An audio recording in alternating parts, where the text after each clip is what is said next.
I thought I had a loyal wife, a solid marriage, and a future set in stone, until I uncovered the truth. She didn't just betray me, she walked willingly into a life I never saw coming. And by the time karma caught up with her, it was already too late. Sometimes, the person you share your life with turns out to be someone entirely different from who they pretended to be for years. A seemingly happy marriage can unravel in the most shocking ways. Today we're diving into real stories of betrayal and deception. But before we begin, make sure to subscribe to this channel and show your support with a like. It really helps. I was completely blindsided by how dismissively my wife of 7 years, Nikki, spoke about me. In just a few minutes, it became painfully clear, she didn't respect me the way I had always believed she did. We were at a mountain resort for her older sister Karen's 4-day bachelorette getaway. She was about to walk down the aisle for the 3rd time, and I couldn't help but wonder how she had convinced her latest fiancé to take the plunge. Had she used her wealth to sway him? Or, considering her profession as a lawyer, had she pressured him into signing an ironclad prenuptial agreement with serious repercussions in case the marriage fell apart? The day before, on Wednesday, we decided to check out the resort's public hot tubs. Earlier that morning, Karen had joked about the possibility of running into naked men in the jacuzzis. At the time, I brushed it off, assuming she was exaggerating. But it turned out she was right. Clothing wasn't required in the resort's hot tubs. As we eased into the steaming water, I quickly noticed that the 5 men across from us were, in fact, completely nude. When they eventually climbed out, drying off before lounging on nearby deck chairs, it confirmed my initial observation. None of them seemed remotely self-conscious about their nakedness in front of us. One man in particular caught my attention. He was tall, with a muscular build, and his long hair was pulled back into a ponytail. He had chosen to stretch out on the grass near the jacuzzi, one leg bent beneath him. His physique was striking to say the least. I couldn't help but notice the way Nikki was staring at him, completely fascinated. Her eyes lingered on him longer than they should have, and something about it made my stomach tighten. Before I go any further, let me introduce myself. My name is Ned Carson, and my wife, Nikki, is 7 years younger than me. I'm 39, she's 32. I used to be a police officer, but my career was cut short after I was injured in the line of duty. I took multiple gunshot wounds, and the damage was severe enough that I was deemed unfit to continue serving. That chapter of my life ended abruptly, and the transition was tough. But it was during that painful period that I met Nikki, a physical therapist who played a crucial role in helping me walk again. Even now, mobility isn't easy for me, but I manage. After leaving the force, I shifted into private investigation work. Given my injuries, I mostly stuck to desk work or conducting surveillance from my car, which allowed me to stay off my feet. I was fortunate to work under one of the sharpest detectives I've ever known, until, tragically, he passed away from a heart attack. When he died, the workload fell on me and I found myself reporting directly to his former partner, taking over many of the responsibilities he once handled. Nikki and I started as patient and therapist, but over time, our bond grew deeper. We began dating, fell in love, and eventually tied the knot. For the first few years, our marriage felt perfect, or at least that's how I saw it. But life has a way of throwing curveballs. A few years ago, I was diagnosed with type 2 diabetes and high cholesterol. To make matters worse, I was a heavy smoker, 2 packs a day, a habit that only aggravated my health issues. Even with medication, I found myself struggling in ways I hadn't before. One of the hardest parts was how it affected our intimacy. I did my best to quit smoking, but the withdrawal made me irritable and on edge. Nikki was patient at first, we both tried to adapt, but there were changes neither of us could ignore. My ability to stay physically engaged for long periods had diminished, though I always made sure Nikki was satisfied. She assured me she was fine with it, but over time I sensed a shift in her. Gradually, she became more demanding, more rigid in the way she interacted with me. The warm, caring woman I married seemed to be replaced by someone colder. Someone who was easily frustrated over the smallest things.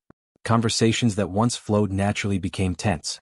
More and more, I felt like she was calling all the shots in our relationship and I was just expected to follow along. Something had changed. And watching her now, completely fixated on a stranger, I couldn't help but wonder if I was finally beginning to see the truth. I no longer seemed appealing to Nikki. It was something I had tried to ignore, but over the past year, our intimacy had all but disappeared. I did everything I could to make her happy, but it felt like a pointless effort, like I was grasping at something that was already slipping away. I had hoped that this trip to the mountain resort might bring us closer again, that maybe a change of scenery would rekindle something between us. But it didn't take long to realize that was just wishful thinking. Watching another man openly flirt with my wife only solidified that sinking feeling. What unsettled me the most was the nagging thought that I knew him from somewhere. I just couldn't place it. Today, Thursday, Nikki had mentioned she was going shopping with her sister, while I had planned to play a round of golf. As it turned out, I finished earlier than expected and decided to head back to our room. After a quick shower, I started getting dressed, thinking of inviting Nikki out for dinner and dancing. Maybe, just maybe, the night could take a turn for the better. Something intimate, something to remind us of what we once had. As I buttoned my shirt, Nikki suddenly walked into the room wearing nothing but a bathrobe. Her hair was damp, and her cheeks were slightly flushed. She sat on the bed saying nothing, just watching me. "I thought you were going shopping with Karen," I said, breaking the silence. She leaned back slightly. "My plans changed," she replied. "I decided to go to the jacuzzi instead." I felt a tightness in my chest. "I see," I said evenly. "Were there any men without clothes today?" Her lips curled into a knowing smile. "Yes, actually. There was a man with a ponytail, Ramon Torres. He works at a film studio on the West Coast. You'd probably enjoy meeting him." And just like that, it clicked. I did know him. Yes, Torres worked in the film industry, but that wasn't the part that mattered now. Before I could respond, Nikki's expression shifted. She sighed, almost as if she had made some sort of decision in her mind. Then, in a tone that was too casual for what she was about to say, she added, "You know, Ned, I can't keep pretending. You never take control. You never push back. I need a man who makes decisions, someone who takes charge, not someone who avoids confrontation." It hit me like a punch to the gut. At that moment, I wasn't sure which hurt more, her words or the realization that I had been losing her long before this trip. Her words left me completely puzzled. I shook my head, trying to convince myself this was all some kind of twisted nightmare. But Nikki just smiled, that same mischievous, almost taunting expression still on her face. "Do you know what he did?" she asked, her tone playful, as if this was some kind of joke. I already knew I wouldn't like the answer, but I asked anyway. "What?" "He told me to undress in front of everyone." I felt my stomach drop. "And you really did it?" "Of course," she replied flatly, as if it was the most natural thing in the world. For a moment, I hesitated, struggling to process what I had just heard. But deep down, I knew there was no salvaging this. "You know what, Nikki?" I finally said, my voice calm but firm. "If you have any sense left in you, you'll walk away from this before it gets worse." She just tilted her head, smirking. "But you're not exactly the sharpest tool in the shed, are you?" she added, her tone dripping with condescension. That was it. That was the moment I knew there was nothing left to fight for. "Stay and have your fun if that's what you want," I said, my voice steady, emotionless. "But as far as I'm concerned, our relationship is over. Give my regards to your sister." I grabbed my suitcase, walked to the door, and didn't look back. "Are you seriously just going to walk away from me?" she called out, amusement still laced in her voice, like she expected me to turn around and beg her to stay. "Yeah, I am," I said, not even hesitating. "I'm tired of your games, Nikki. I'm done being your doormat." With that, I walked out, leaving behind the woman I had once believed was my partner for life. Back home, I wasted no time. I knew how these situations usually played out. I'd seen it too many times in my line of work. The husband gets the short end of the stick, and the wife walks away with half of everything. I wasn't about to let that happen to me. I paid extra to have some legal documents expedited. It wasn't cheap, but it was worth it. Then I grabbed a beer, sat out on the back porch with my notebook, and started making a to-do list. Having investigated plenty of infidelity cases, I knew exactly what steps needed to be taken. One thing was clear: I couldn't file for divorce on the grounds of adultery. The law didn't allow for that in a no-fault divorce state. But that didn't mean I was powerless. After finishing my list, I downed a few more beers and lit a couple of cigarettes, trying to process everything. That's when my phone rang. It was Paul, an old friend of mine. "Hey Ned. Thought you and your beautiful wife were up in the mountains," he greeted. "Everything okay?" I exhaled slowly. "No, Paul. It's not." There was a pause. "What's going on?" I didn't hold back. I told him everything, every ugly detail. When I was done, there was a long silence on the other end of the line. "Man, damn," Paul finally said, his voice heavy with disbelief. "I'm really sorry. That's brutal." I leaned back in my chair, rubbing my temples. "It might be useful to have someone keep an eye on things," he added cautiously. I let out a dry chuckle. "Yeah, that would be useful." And just like that, the wheels were set in motion. I wasn't just going to walk away, I was going to make sure I came out of this mess on my own terms. I'll take care of it, Paul assured me. But it has to be someone Nikki doesn't know. I hesitated for a moment, then nodded. Paul had been in this business long enough, he knew how to handle situations like this. If anyone could discreetly keep an eye on things, it was him. As I sat there, staring at the fading embers of my cigarette, a bitter realization crept in. Maybe I shouldn't have been so surprised that Nikki had lost interest in me. The truth was, I had let myself go. The once fit man in a police uniform had been replaced by someone softer, slower, someone I barely recognized. And honestly, if I were in her shoes, I wasn't sure I'd want to be intimate with me either.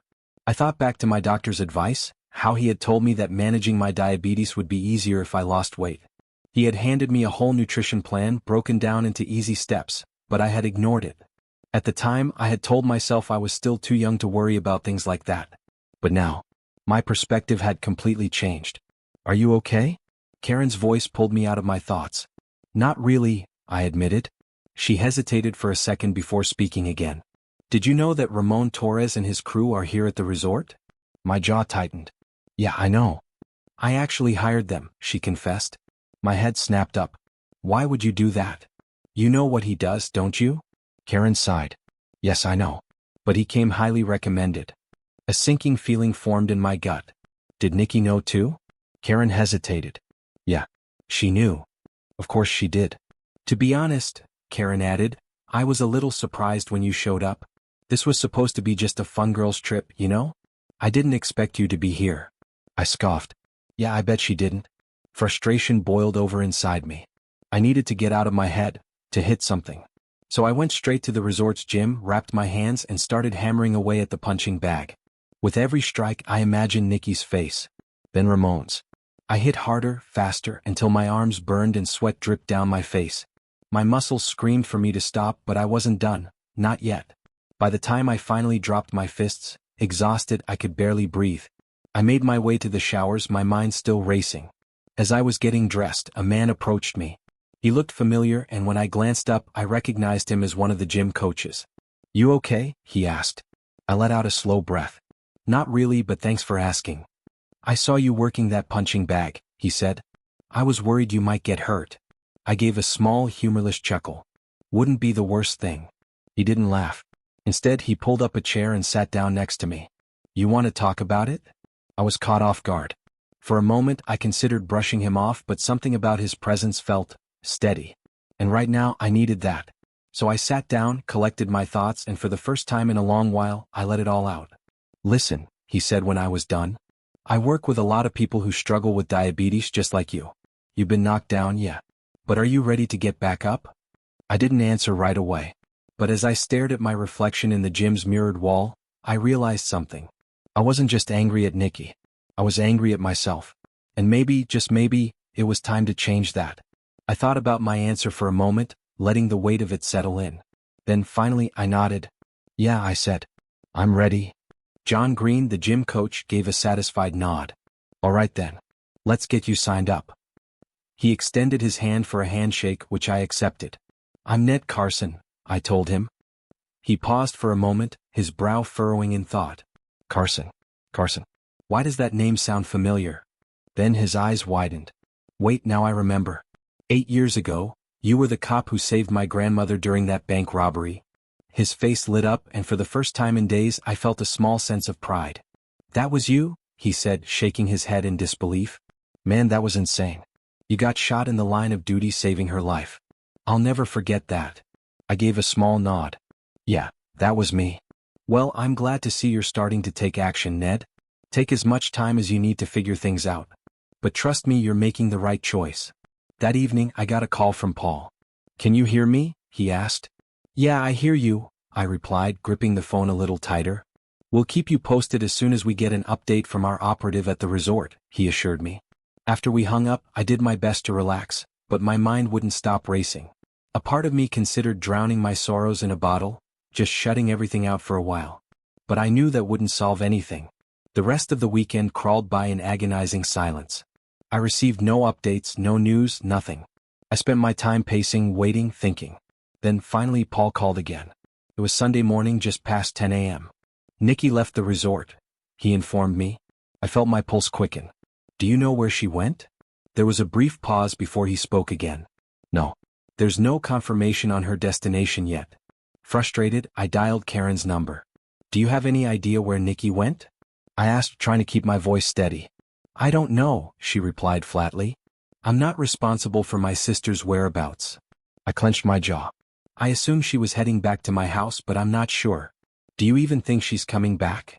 Karen let out a sharp sigh. Don't snap at me, Ned. Nikki is an adult. She decides for herself where she goes and who she's with. If she chooses not to come back, that's none of my business. And with that, she ended the call. I pulled the phone away from my ear, staring at the screen as the line went dead. For a moment, I just sat there, trying to piece everything together. Then an idea struck me. I grabbed my laptop and pulled up Nikki's bank statements. Sure enough, at exactly 9:45 a.m., there was a $200 cash withdrawal. At the airport. The very same airport located just a few miles from the resort. My gut twisted. Nikki wasn't just leaving the resort. She was leaving town. I had set a daily withdrawal limit on Nikki's card for $200, so when I saw that exact amount had been taken out, it wasn't hard to piece things together. She had left with Ramon and his crew. But the bigger question remained, where were they going? I quickly opened a new browser tab and searched for outgoing flights from the airport near the resort. A few stood out, one to Los Angeles at 11 a.m., another to Miami, and a few others scattered across the country. I wasn't sure which one they had taken, but I needed answers. Are you sure about this? Paul asked over the phone. I don't care, I said. I need to find out where she went, and if she's even planning to come back. Paul sighed. All right. Then let's get to work. After we ended the call, I didn't waste any time. I grabbed my keys and drove straight to Paul's house. When I arrived, his wife, Donna, greeted me at the door. You want something to drink, Ned? Coffee? Maybe a beer? She asked kindly. I let out a breath. I just need to clear my head. Coffee's fine. Thanks. She nodded. Paul's in his office. Go ahead. I walked inside, making my way to Paul's home office, where I found him sorting through a massive pile of documents. He barely looked up as he flipped through pages, his brow furrowed in deep concentration. I think I found something, he said suddenly. My stomach tightened. What is it? He handed me a transcript. This was recorded late Saturday night, around 11:45 p.m. Take a look. I took the paper from him and scanned the lines, my eyes landing on the section he had pointed out. Boss, she's the best thing we've had in a while, one of Ramon's men had said. We can make a lot of money off this. You really think so? Ramon had asked. Oh, absolutely, another accomplice had agreed. Then came the part that made my blood run cold. You can count on me, Nikki had assured them. What about your husband? One of the men had asked. Are you going to tell him? Her answer hit me like a brick to the chest. Forget about him. He's already in the past. He'll never see me again. Then Ramon's voice. We leave tomorrow morning. 9 o'clock sharp. Let's get to the airport and fly west. And Nikki's final words. Of course. I set the transcript down, my hands clenched into fists. She wasn't just leaving. She had chosen to walk away. And she had done it without a second thought. I handed the transcript back to Paul. Do we have a video recording? I asked. Yeah, he nodded. Give me a second, I'll pull it up. He took out a disc, inserted it into his player, and let the footage roll. As the screen flickered to life, my stomach twisted. The recording showed Nikki, fully aware of what she was doing, laughing, engaging, and participating voluntarily. It was clear she was under the influence of something, but that didn't change the fact that she was choosing to be there. There's no evidence of abduction, I muttered. She wasn't forced into this, not physically at least. Paul sighed. Yeah. And without that, there's not much we can do legally. And I haven't seen Karen anywhere in the footage, I added. It's unlikely she knows anything. And even if she does, she probably won't tell us. Paul nodded. We still have to try though. I exhaled, rubbing my temple. Do you have any contacts in Los Angeles? Paul smirked. I have contacts all over the world. I'll get in touch with her and see if we can find out more. I thanked Donna for the coffee before heading out. For a second, I debated grabbing a beer before leaving, but in the end, I decided against it. Turned out to be a good call because as soon as I walked through my front door, the phone rang. I picked it up, recognizing the voice immediately. Hi, Ned. It's Karen. I didn't hesitate. I reached over and pressed the record button on the answering machine. Yeah, I know, I replied. And just so you're aware, I'm recording this call. Hope you don't mind. She didn't sound surprised. Not at all. If I were in your shoes, I'd probably do the same thing. There was a pause. I could hear the hesitation in her voice before she finally said, Ned, I never thought she'd actually go through with it. I was stunned when she told me her plans. I stayed silent, waiting. She sighed. Listen, I know you're a decent guy, so accept my sincerest apologies. Did you know about the drugs? I asked, my voice tight. She hesitated. We used everything that night. I closed my eyes, already feeling the anger rising inside me. Do you know what he does to the women he brings in? I asked, gripping the phone tighter. Karen swallowed hard. He makes films, she admitted. What kind of films? There was another long pause before she answered. Adult films, she said quietly. Mostly group stuff. He just started a new series featuring mature, amateur women. Just like Nikki. I felt like the air had been knocked out of my lungs. The conversation blurred after that. At some point I told her, you'll be notified about the divorce soon. And with that I hung up. Nikki wasn't just gone. She had walked straight into something far worse than I had imagined. And the worst part? She had done it willingly. I see, Karen replied. Do you want me to pass along a message to Nikki? No, I said flatly. I have nothing to say to her right now. In that case, I guess there's nothing more for us to discuss. She hesitated before adding, Ned, I truly am sorry for everything that's happened. Please have your lawyer send the necessary documents directly to me. All communication will go through me from now on. Understood, I said. She said goodbye and I ended the call before switching off the recording. Without wasting time, I dialed Nick, my lawyer. We need to move forward with the paperwork, I told him. Already on it, he assured me. We'll make sure the court sees that we've made every effort to notify her. We'll also send copies of Karen's documents. That covers all our bases, right? I asked. Definitely, Nick replied. Just keep in mind, informing Karen doesn't necessarily mean Nikki will get the message. After the call, I grabbed a quick snack, smoked a cigarette and went to bed. In the following weeks, we kept a close watch on Nikki's ATM transactions. The data pointed to one conclusion: she was most likely in Long Beach, California. One evening, I got a call from Pat, a mutual acquaintance who had heard about the situation. Ned, I just want to say, I'm really sorry, Pat said, his voice heavy with sympathy. We're all going to miss her. Thanks, Pat, I said simply, ending the conversation. True to my word, I made sure Nikki's final paycheck was sent to Karen. What happened to it after that? I honestly didn't care. In the meantime, I started therapy sessions with Dr. Rose, who turned out to be an excellent counselor. At first, I was wary, afraid she'd try to psychoanalyze me or worse, suggest that Nikki's actions were somehow my fault. But to my relief, she did neither. Instead, she listened. She helped me untangle my thoughts and face the reality of what had happened.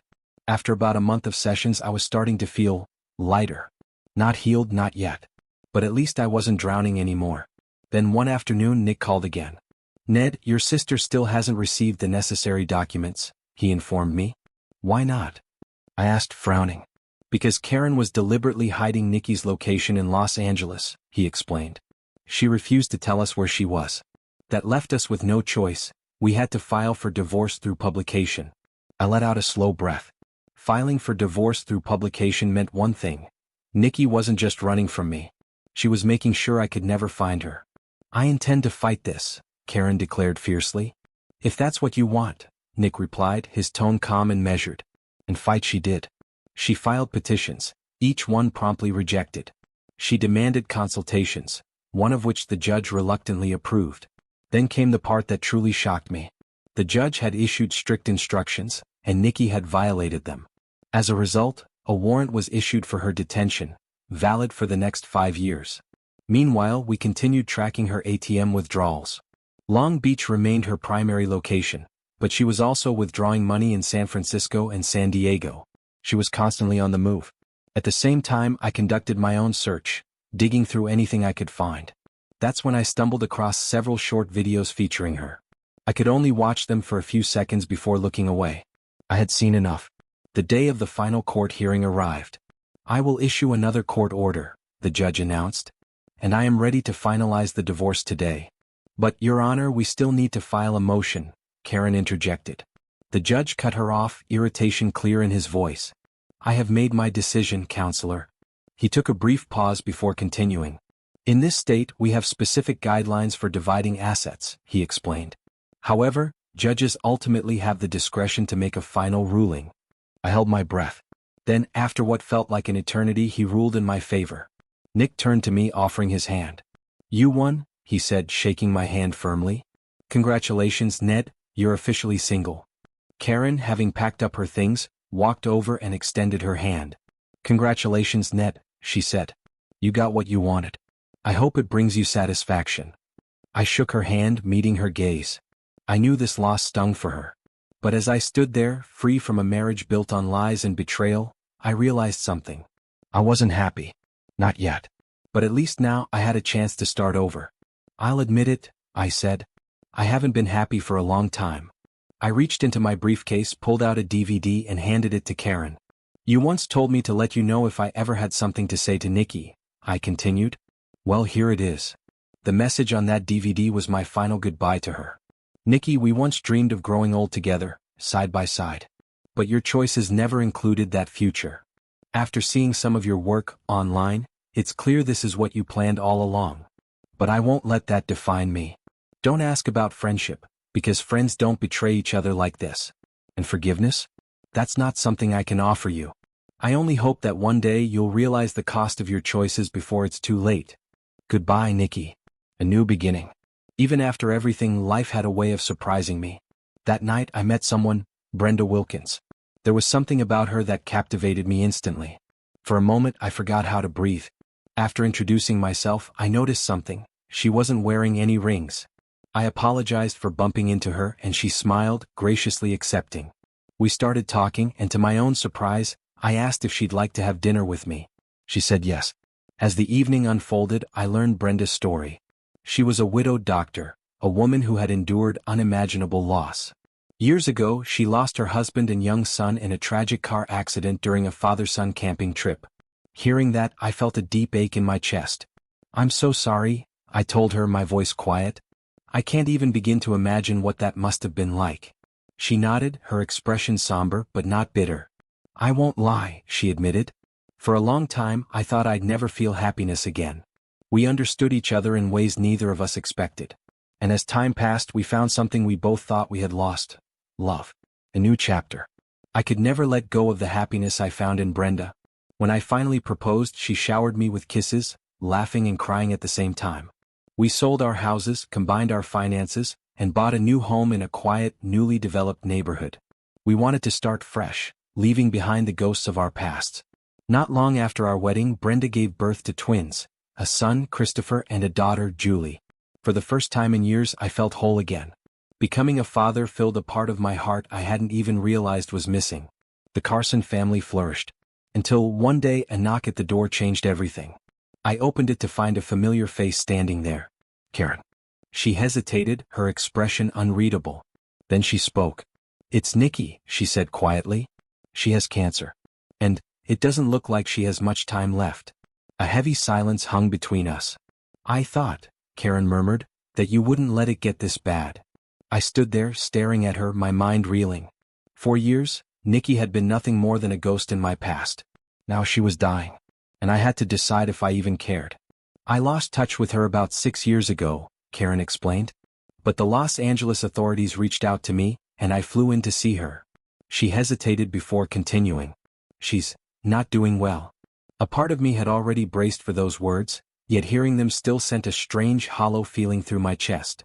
"I'm really sorry to hear that," I replied. "How can I help?" Karen sighed. "She wants to end this.